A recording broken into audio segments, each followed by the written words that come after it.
Guys, so dumating din yung package ko. So kanina ko pa siya hinihintay kasi nga makulimlim ngayon. Hinihintay ko yung package ko kasi nga baka mabasa siya sa labas. So tara, kunin na natin. So dumating na nga yung package natin. So unahan ko na bago umulan, kunin na natin. So mahirap na baka mabasa yung box. Masira din yung laman niya sa loob. Tara, pasok na natin. So guys, sakto nga yung dating ni Kuyang nag-deliver. So after 5 minutes, so bumagsak na agad yung ulan. So buti na ko agad natin yung package natin at hindi nabasa yung box sa labas. So, accurate naman yung binigay na timing dun sa apps, around 3 to 4 PM. So hinintay natin. So buti natapatan natin.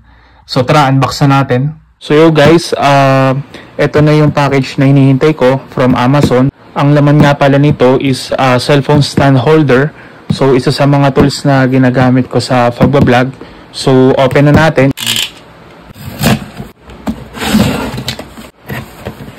In-order ko nga pala siya dahil yung ginagamit ko dati dito na cellphone stand holder ni ate is maluwag na. Naglulus na yung pinaka-holder niya. Sabi ko palitan ko na lang ng bago. So, ito nga pala siya guys. Yan. Gantong kalaki lang siya. Yan.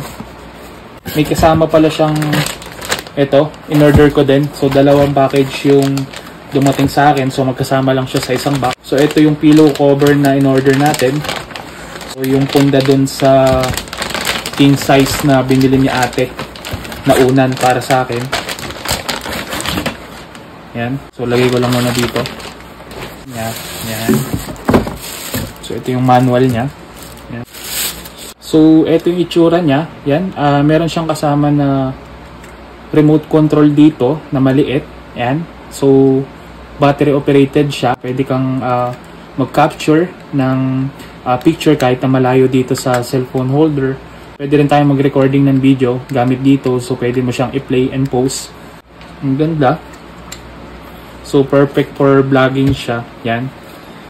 So, ito yung user manual niya.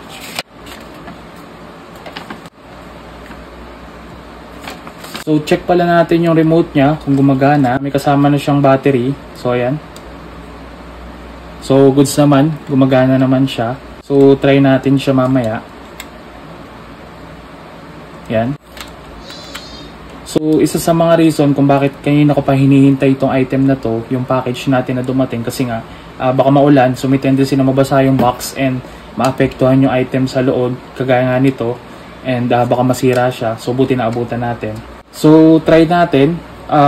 Aside dun sa manual, meron siya ditong printed instruction sa surface niya. So, may sticker siya dito kung paano siya gamitin. Meron siyang lock dito. Ito yung pinaka-lock niya. Yan. So, ayan. Slide lang natin. So, malaking space yung sasakupin niya. Kung gagamitin natin siya, ipapatong natin sa table kapag nagbablog tayo minsan ng mga cooking natin. And yan, ito yung lock naman sa pinaka-stand. So ganyan lang din siya. Based dun sa nakita nating manual, mahaba siya ng from 17 inches. Ito yung sukat niya. Mahaba siya ng 62 inches hanggang 62 inches. So try natin, pakita natin sa inyo. So ito yung pinakasagad ng length ng size niya. So ayan, halos ka-height natin. Yan. Mataas din. Para siyang mic stand. Yan. So, perfect na perfect to for outdoor kung gagamitin natin siya sa mga videos and pictures. And ngayon, try naman natin kung paano natin makokonek yung remote dito sa cellphone natin kung gagana. So, tara. So, yan guys, one click lang mula dito. So, lumayo tayo ng konti. So, goods siya. Nakonek agad natin. Hindi naman tayo nahirapang hanapin yung pairing name device niya doon sa Bluetooth. Then, not sure lang kung sa labas kung gaano kalayo yung distance niya na magagamit natin to. So, subukan natin sa susunod. Then, yan lang. Gumagana yan. So, yun lang. Pinakita ko lang sa inyo. So, goods naman siya lahat. So, wala tayong complaints.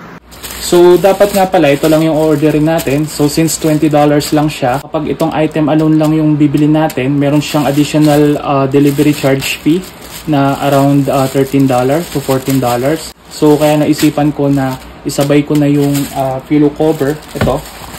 Since wala din akong makita nitong king size. Kasi kakabili lang sa akin ni ate ng unan. So, pa-Father's Day na daw niya sa atin. Sakto. So, itong price combine ng dalawa nito is umabot siya ng nasa 40 plus. Kapag yung order mo is na-reach mo yung 40 above, is mako-cover na yung delivery charge niya. So, free na siya. Wala na tayong babayaran. Not unless kung Prime member tayo or nag-avail tayo ng membership doon sa Amazon, any amount of item na i-order mo or even small amount lang siya is free of charge siya. So monthly yung bayad. So, yan si ate, member siya doon. So ang sabi niya sa akin nun, kapag may order rin ako, gamitin ko na lang. So this time, yung amount naman nito combined is enough na siya para makakuha tayo ng free of charge. So ginutro na natin. Hindi naman ako masyadong umorder dito sa Amazon, so kaya hindi naman ako interesado doon sa membership. So matetempt lang tayo na mag-order ng mag-order. So okay na yon. So guys, pakita ko lang sa inyo yung una na binili sa akin ni ate kasi natutuwa ako. Tingnan nyo. So guys, pakita ko sa inyo. So ito yung binigay na unan sa atin ni ate. So ayan. So actually ilang araw na siyang nandyan. Nakasandal lang. Dahil nga hinihintay natin tong pillow cover na dumating. So since dumating na, laban natin, then pwede na natin gamitin. So, natutuwa lang ako kasi nung nakita ko siya, nang binigay sa akin ni ate, sabi ko, meron palang Calvin Klein dito na brand ng unan. So, ngayon lang ako nakakita niyan. Ngayon ko lang nalaman na meron palang ganong brand. Kasi nga, sanay tayo, nakikita ko siya sa mga damit, sapatos, so perfume. So, ito nabili nila sa Costco. So, tinatanong ko kung magkano yung bili nila. Ayaw niya lang pabayaran kasi nga, pa-Father's Day na raw nila sa atin. So, thank you. Ito yung pakita ko sa inyo yung ginagamit ko dito. Ayan. So, ito kasi yung ginagamit natin. Standard size lang siya. So, medyo lumulubog na. Ayan. Masyado nang nagapok. Kasi more than a year ko na siyang ginagamit dito. Mula nang dumating ako sa Canada, bigay nila ate yan. Dadatnan ko na siya dito. Then, hindi natin siya itatapon. Pag nagpalit tayo, so ilalagay ko lang siya dito sa gilid. Pwede siyang akapin kapag natutulog. So, pandagdag lang din siyang unan dito. So, medyo malaki nga pala yung size niya compared dun sa ginagamit natin na standard size. So, king size to. Kaya medyo nahirapan tayo maghanap nung pillow cover niya dito sa malapit. Wala tayong mabilhan. And, yun nga, sakto, nakahanap tayo online. Then, nasabay na dun sa in-order natin na cellphone holder. So, yun lang. Na-share ko lang sa inyo. So yun lang guys, thank you sa panonood and ligpitin natin itong mga kalat natin at pwede na natin itong gamitin sa mga susunod na vlog natin. Thank you sa suporta nyo at mag-iingat tayong lahat. God bless.